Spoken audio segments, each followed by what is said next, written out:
గమనించుకోవాలి. ఇక్కడ సన్మానం జరుగుతుంది. అయిన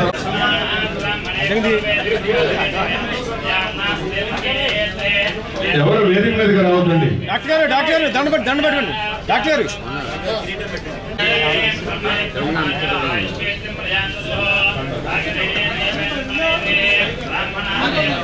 చూడండి సార్ డాక్టర్ గారు.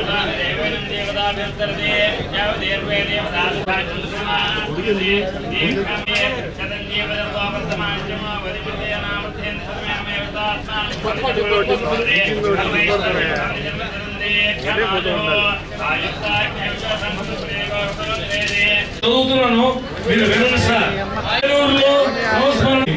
తనకు రక్ష అనుకున్నాడు. అందుకేనేమో అందరికీ సాధ్యం కానీ శ్రీ వెంకటేశ్వరుడు ఏ గాడ్ మరెన్నో కుటాలను చూసి వారవలేని ఒక వర్గం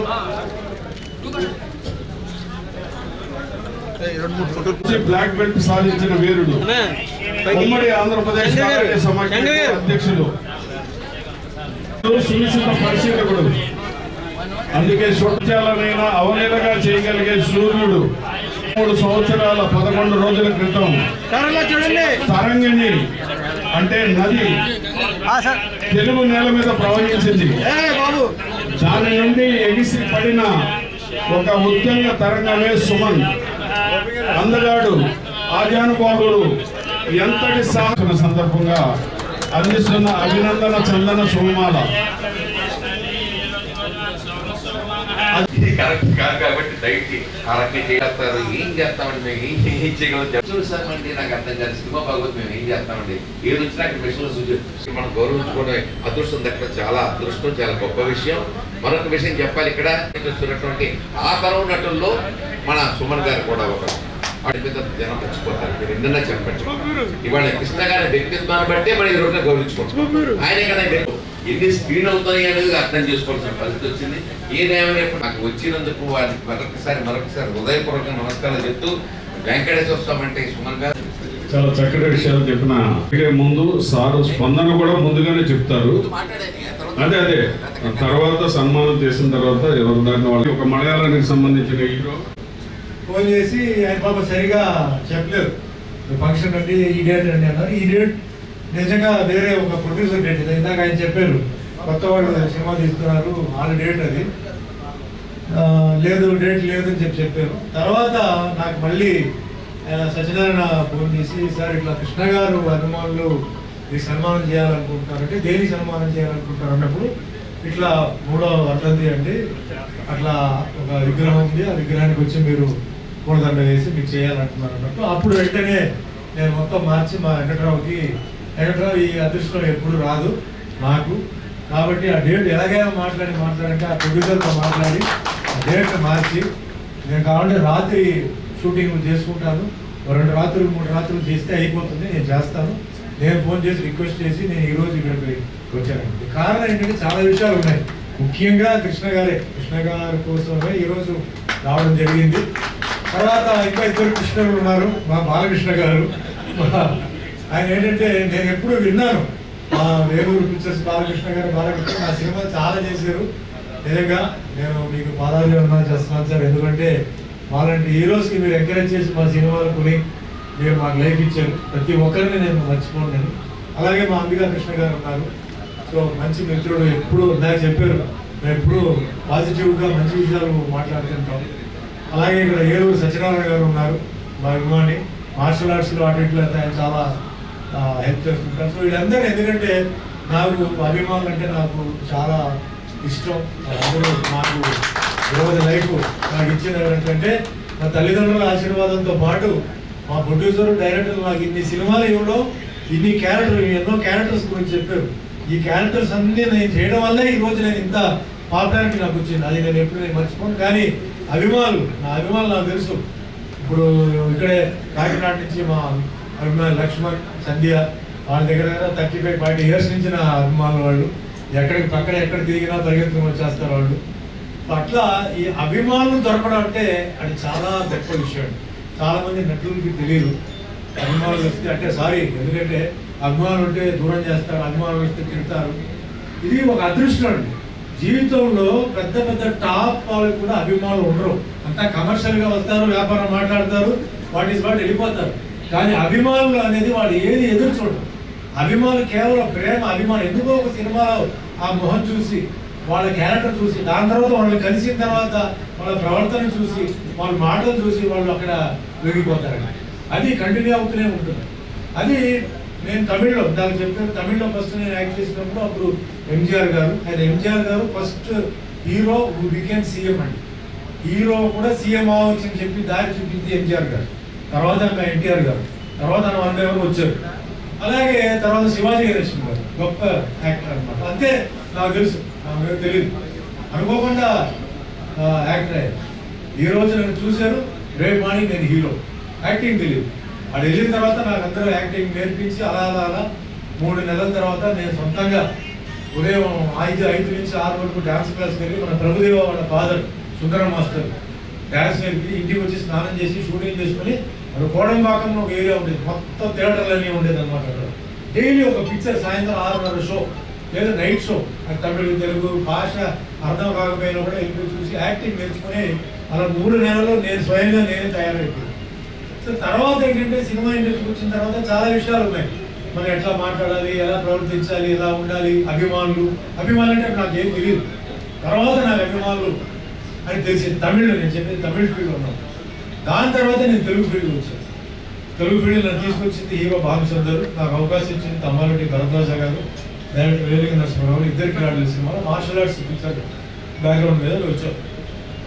తర్వాత ఇండస్ట్రీలో నిలబడాలి అంటే ఏమిటి సీక్రెట్? చాలా మంది నాకు మాట్లాడుతున్నారు, అంటే ఇంత ఏజ్ అయింది, ఇన్ని సినిమాలు చేసాం అంటే చాలా మంది డౌట్ ఉంటుంది. ఎలా చేసాడు ఇతను, ఎలా ఇండస్ట్రీలో ఉన్నాడు? నేను ఇప్పుడు 3వ తరం కాదు 4వ తరం కూడా నేను చూస్తున్నాను. ఇది అదృష్టం నిజంగా చెప్పాలంటే. కానీ ఇండస్ట్రీలో ఉండాలంటే ఎట్లా అని చెప్పి నాకు చెప్పినప్పుడు నేనే ఫీల్ అయ్యి, ఇప్పుడు ఎన్టీఆర్ గారు ఉన్నారు, కృష్ణ గారు ఉన్నారు, కృష్ణరాజు గారు ఉన్నారు, సోహన్ బాబు గారు ఉన్నారు, అందరూ ఉన్నారు, స్టార్ వాట్స్ అన్నమాట, మురళీమోహన్ గారు.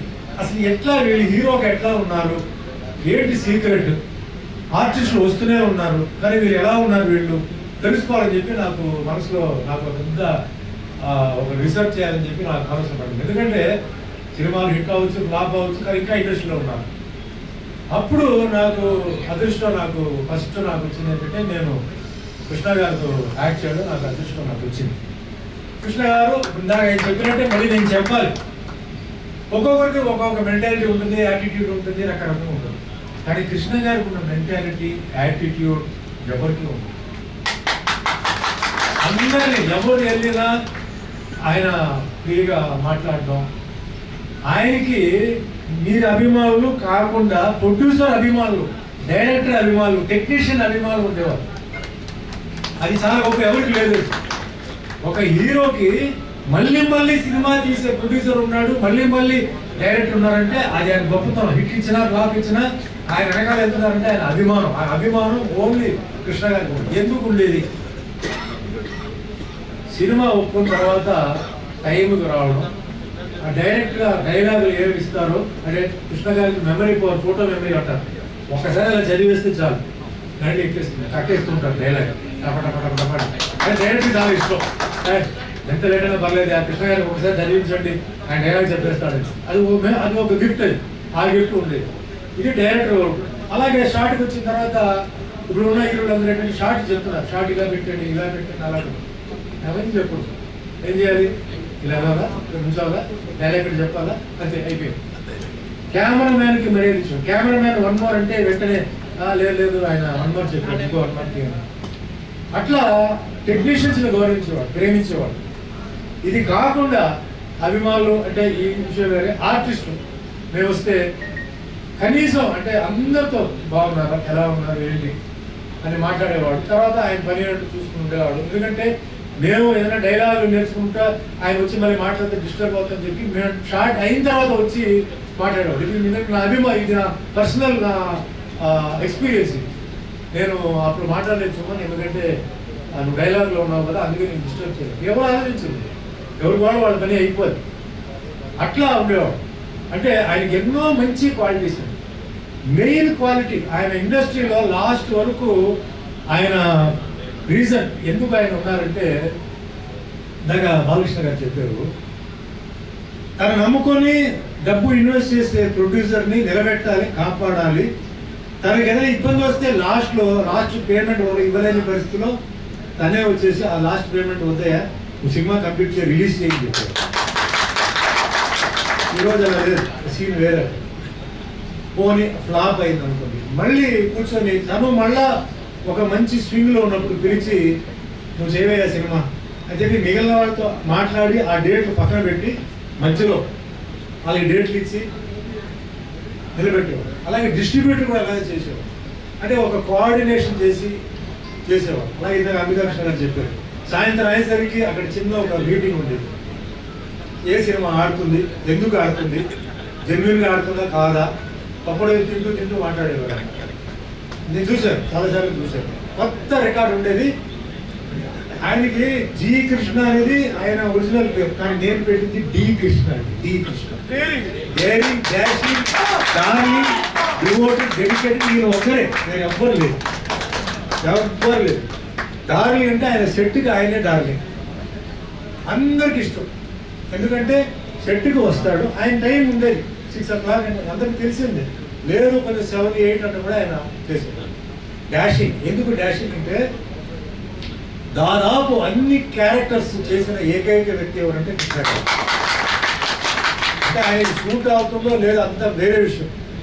ఆ క్యారెక్టర్ వేయాలంటే డిసైడ్ అయిన తర్వాత అది వేడువే. Next dedication. సెట్లో షూటింగ్ జరిగేటప్పుడు వేరే వాళ్ళు ఎవరైనా వస్తే కూర్చోమని చెప్పేవారు. సెట్లో ఆయన షాట్ అయిన తర్వాత బయటకు వచ్చేసి మాట్లాడేవారు. అంతేగాని వాళ్ళు సెట్ లోపల తీసుకొచ్చేసి వేరే వాళ్ళని డిస్టర్బ్ చేసేవారు.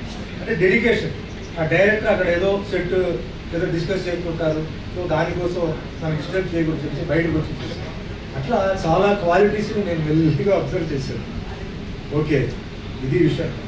సరే, మనం కూడా ఇలాగే ఫాలో అవ్వాలని చెప్పేసి అప్పటి నుంచి నేను అదే అడుగుదారిలో నేను నడవడం వన్ ఆఫ్ ది రీజన్స్. ఇంకా నాకు సినిమాలు ఉన్నాయి, చిన్న సినిమాలు ఉండొచ్చు, ఎవరి ఇంకా ఆయన చెప్పినట్టు ఏ సినిమా ఆడుకొని పోతుందో మనకు తెలియదు.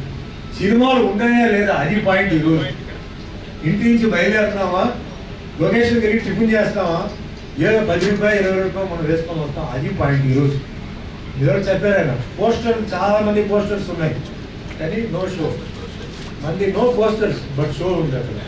అది సో ఇవన్నీ ఏంటంటే నాకు ఆయన ఇచ్చిన ఇన్స్పిరేషన్. పద్మావతి గారు మా ఇంటికి వచ్చేవారు. నేను మిడిల్ క్లాస్ ఫ్యామిలీలోనే పుట్టాను.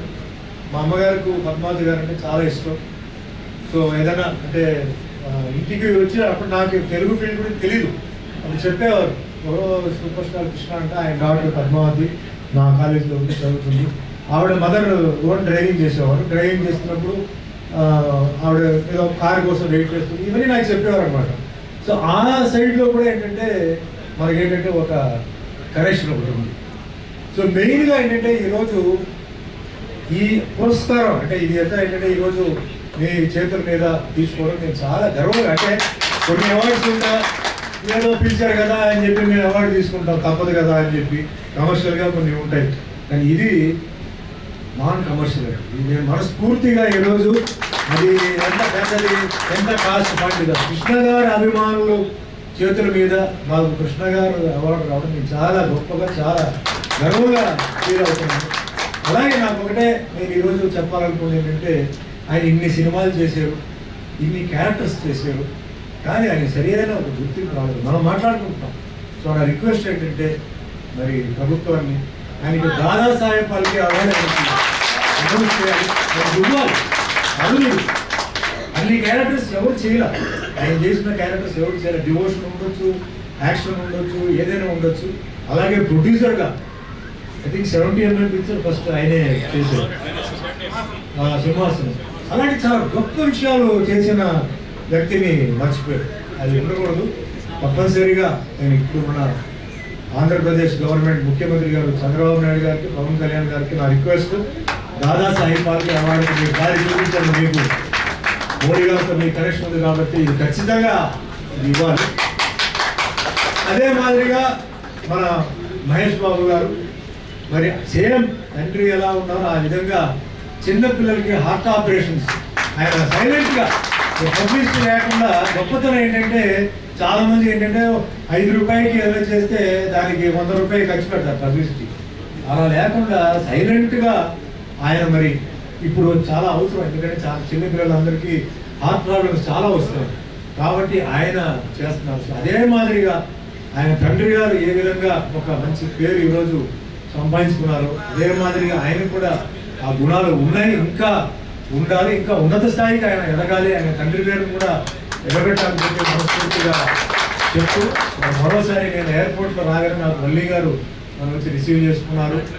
డాక్టర్ గారు ముఖ్యంగా ఇక్కడంతా అంటే పేర్లు ఎందుకు చెప్పలేదు, టైం లేదు, నేను అన్ని మాట అందరికండి ఈరోజు ప్రతి ఒక్కరు ఇదంటే ఒకరు కాదు, ఇది అందరూ ఈరోజు ఈ ప్రోగ్రామ్ని చేశారు. అండ్ బీసీ గురించి మీరు మాట్లాడారు కాబట్టి అంటే నేను ఒక లైన్ మాట్లాడాలి. మొన్న ఎలక్షన్లో అంటే తెలంగాణలో జూబ్లీ హిల్స్లో నవీన్ యాదవ్కి నేను వెళ్ళి సపోర్ట్ చేయడం జరిగింది.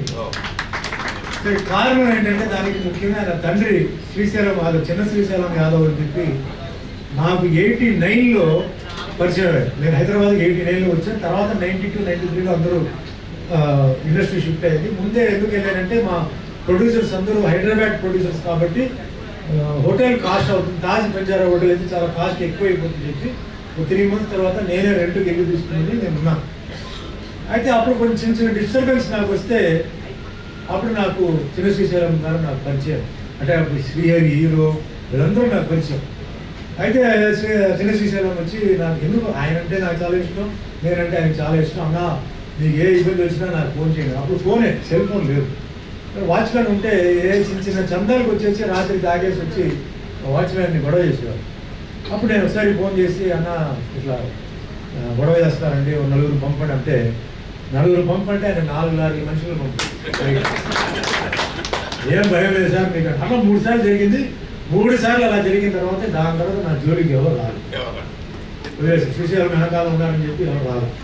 ఆ Jubilee hills area Jubilee hills area ఇంకా అక్కడి నుంచి ఈరోజు కృష్ణానగర్లో ఉంటున్న షాప్స్ అంటే ఆ ఏరియా కృష్ణానగర్ అంటారు, అక్కడ మంగళ షాప్ కూడా ఓపెనింగ్ చేసింది నేనే. తీసుకెళ్ళి చెయ్యాలి అన్నారు, మీరు చెయ్యాలని చెప్పి నా ప్రజలతో నేను బాగా కాంటాక్ట్ కావాలని చెప్పేసి మంగళ షాపు, హోటల్, డాబా హోటల్ చాలా చేశాను. దాదాపు 35 సంవత్సరాలు మా ఫ్రెండ్షిప్. ఆయన ఫ్యామిలీ ఫంక్షన్ పిలుస్తారు, మా ఫ్యామిలీ ఫంక్షన్ పిలుస్తాం, కలుస్తుంటాం, ఇంకా మా కనెక్షన్ బాగానే ఉంది. ఎప్పుడు నాకు వచ్చి నేను అడగల. మొన్న ఫోన్ చేసి 6 months ముందు ఫోన్ చేసి నవీన్ మళ్ళీ నేను పాలిటిక్స్లో దింపుతున్నానన్నా, చూసామన్నా నువ్వు దింపు, నేను ఉన్నాను, నేను వచ్చి మీ అబ్బాయికి నేను క్యాన్వసింగ్ చేస్తాను, నామినేషన్ ఎప్పుడు చెప్పు, నామినేషన్ నుంచి నా డేట్ చెప్తే నేను ప్రొడ్యూసర్ డేట్లు ఇచ్చేసి ఉంటాను, నాకు డిస్టర్బ్ చేయకూడదు. ఎందుకంటే నేను ఇప్పుడు టీవీసీలో సప్తపతి సీరియల్ చేస్తాను, అయిపోయింది నాది. వాళ్ళ బుకింగ్ ఏంటంటే సీరియల్ కరెక్ట్గా రావాలి, టైం ప్రకారం రావాలి, వాళ్ళని ఇబ్బంది పెట్టకూడదు, నువ్వు చేసి పెట్టిన చెప్తా అన్నాను. అయిపోయింది. మళ్ళీ ఒక నెల ఫోన్ చేసి అన్న కాంగ్రెస్ రేవంత్ రెడ్డి గారు సీఎం ఆయన ఇస్తున్నారు, ఎవరిచ్చినా నీ ఏ పార్టీకి వెళ్ళినా నాకు సంబంధం లేదు, నేను నీకు క్యాన్వసింగ్ వస్తున్నాను అని చెప్పి. కారణాలు దీంట్లో చాలా ఉన్నాయి. మెయిన్ కారణం మా ఫ్రెండ్షిప్. ఆయన్ని రౌడీ షీటర్ అని, గుండా అని, పైల్వాన్ అని, అది ఇది చాలా మంది కమెంట్ చేశారు, నా మీద చాలా మంది కమెంట్ చేశారు మీడియాలో. ఎవరు ఏం చెప్పినా సరే నేను ఆయనకి చేస్తున్నాను, నా ఫ్రెండ్షిప్ అది అని చెప్పి చేయడం ఒక పాయింట్. అయితే రెండోది, నేను బీసీ కమ్యూనిటీకి సంబంధించిన వాళ్ళు కాబట్టి నేను ఎప్పుడు ఏ బీసీ కమ్యూనిటీ కింద ఒకటే చెప్తున్నాను, మనందరూ ఒకటిగా ఉండాలి, మనందరూ ఒకటైతేనే మన బీసీకి ఒక గుర్తింపు వస్తుంది, మనకు బలం వస్తుంది. ఆ బీసీ యూనిటీ ఉండాలని చెప్పి నేను ఒక గౌడ కమ్యూనిటీకి సంబంధించిన ఆయన సరే, నేను అక్కడ యాదవ్ కమ్యూనిటీకి సపోర్ట్ చేసిన కారణం ఏంటంటే మనం అందరూ కలిసి ఉండాలి, మన కమ్యూనిటీ పైకి రావాలి, మన పైకి ముందుకు రావాలి అని ఇది ఒక కారణం. మూడోది కారణం, చాలా మంది తెలివిగా నేను చెప్పింది ఏంటంటే, సరే సుమన్ భజన కొడుతున్నాడు శ్రీశైలం గురించి, అది పక్కన పెట్టండి, ఇంకా 3 ఏళ్ళు గవర్నమెంట్ ఉంది, ఇంకా 3 ఏళ్ళకి మీ పనులు చేయాలంటే కాంగ్రెస్ గవర్నమెంట్ వల్లనే అవుతుంది, వేరే గవర్నమెంట్ చేయలేరు. సెంట్రల్ చేయగలుగుతారా? చేయలేరు.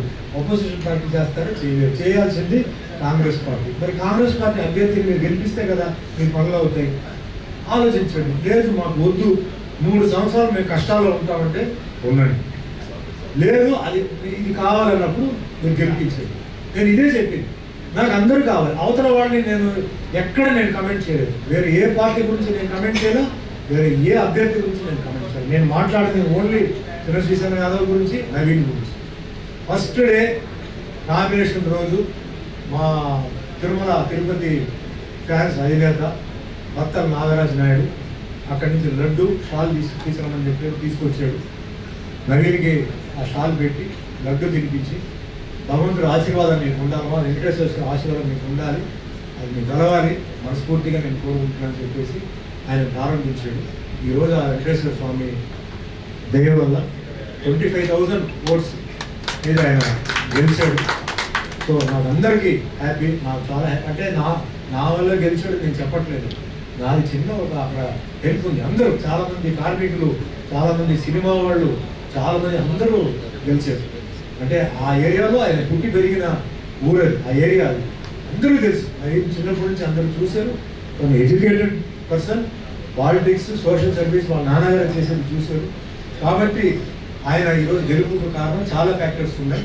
సో అందరికీ నేను చేతులకు దండం పెడతాను. వేరే బీసీ గురించి ఇప్పుడు వేరే మాట్లాడండి, ఎందుకంటే మెయిన్ వచ్చిన కార్యక్రమం అది డైల్యూట్ అయిపోతుంది. సో ఒకటే కాబట్టి మతం, కులం ఇవన్నీ ఉండాలండి, నేను కాదంటలేదు. హిందూ, ముస్లిం, క్రిస్టియన్, సిక్, పార్సీ, జైన్ అందరూ కలిసి ఉండాలి. అన్నింటినీ కలిపితేనే ప్రాబ్లం వస్తుందండి. దేని సెపరేట్గా పెట్టండి. మీ కమ్యూనిటీని సెపరేట్గా పెట్టండి, ఇంట్లో పెట్టేసుకోండి. మీ రిలీజన్ ఇంట్లో పెట్టేసుకోండి, అన్నీ బాగుంటాయి. మీరు అన్నీ తీసుకొచ్చి కలపడంతోనే గొడవలు స్టార్ట్ అవుతుంది. అలాగే రాజకీయంలో కూడా ఏంటంటే దాని గురించి మాట్లాడి దాన్ని వాడుకుంటున్నారు. అలా వాడుకోకుండా మీ పార్టీ ఎజెండా గురించి మాట్లాడి, మీ పార్టీ జెండా గురించి మాట్లాడి, అంతేగాని మీరు ఆ కులం ఇది, ఈ కులం వీళ్ళకి ఎక్కువ ఇవ్వడం, తక్కువ ఇవ్వడం ఇలా చేయవద్దు. అందరికీ సమానంగా చూడడం. మనంతా భారతీయులు. ఈ భారతీయులు అంటే ఒక సెక్యులర్ కంట్రీ, ఇది ఎక్కడ లేదు. నేను ఆల్మోస్ట్ ఆల్ వరల్డ్ మొత్తం తిరిగారు. ఎక్కడికి వెళ్ళినా అక్కడ రెండు ఉంటాయి. ముస్లిం కంట్రీకి వెళ్తే షియా, సున్నీ ఉంటుంది అక్కడ. క్రిస్టియన్ కంట్రీకి వస్తే రోమన్ క్యాథలిక్, ప్రాటెస్టెంట్ ఉంటారు. ఓన్లీ ఇండియాలోనే నేను ఎప్పుడు చెప్తాను, India is one of the most powerful countries in the world అంటారు. పవర్ఫుల్ ఎకానమీ కాదు, ఎకానమీ నెంబర్ 4లో మనం ఉన్నాం. కానీ రిలీజియన్ ప్రకారంగా వస్తే అన్ని రిలీజియన్ ఇండియాలోనే ఉంది. ముస్లిం వాడు దర్గాలో పోయి ఆయన ప్రార్థిస్తున్నాడు, చర్చిలో పోయి క్రిస్టియన్ ప్రార్థిస్తున్నాడు, హిందూ టెంపుల్లో ప్రార్థిస్తున్నాడు. సో పవర్ ఎంత ఉంటుంది, ఎంతమంది ప్రార్థిస్తున్నారు, ఎన్ని దేవుళ్ళకు ప్రార్థిస్తున్నారు. So India was most powerful country. ఆ పవర్ఫుల్ కంట్రీలో మనందరూ ఉండాలి. నా ఒకటే ఫ్యూచర్లో నేను చెప్పేది, మనం ఇక్కడి నుంచి వేరే ఊరికి విదేశాలకు వెళ్ళడం కాదు, విదేశాల వాళ్ళు మన ఊరికి రావాలి. ఇక్కడ ఇండియాలో మాకు అవకాశం దొరికితే మాకు బాగుంటుందని చెప్పేసి వాళ్ళు తాపత్రయపడాలి. కానీ మనం ఇక్కడి నుంచి వెళ్ళిపోయి మనకున్న తెలివితేటలు తీసుకెళ్ళి మన వేరే ఊళ్ళో ఇవ్వకూడదు. మన తెలివితేటలు మన ఊరికి ఉండాలి, మన భారతీయులకు ఉండాలి, మన భారతదేశానికి మనకు అది ఉపయోగపడాలి. సో ఆ విధంగా నేను చెప్తున్నాను. సో అందరూ బాగుండాలి, అందరూ సంతోషంగా ఉండాలి. వన్స్ అగైన్ అందరికీ చేతులెత్తి నమస్కారం పెట్టుకొని మీరందరూ ఈరోజు వచ్చినందుకు నాకు అవకాశం ఇచ్చినందుకు వన్స్ అగైన్ థ్యాంక్స్. జై సూపర్ స్టార్ కృష్ణ గారు.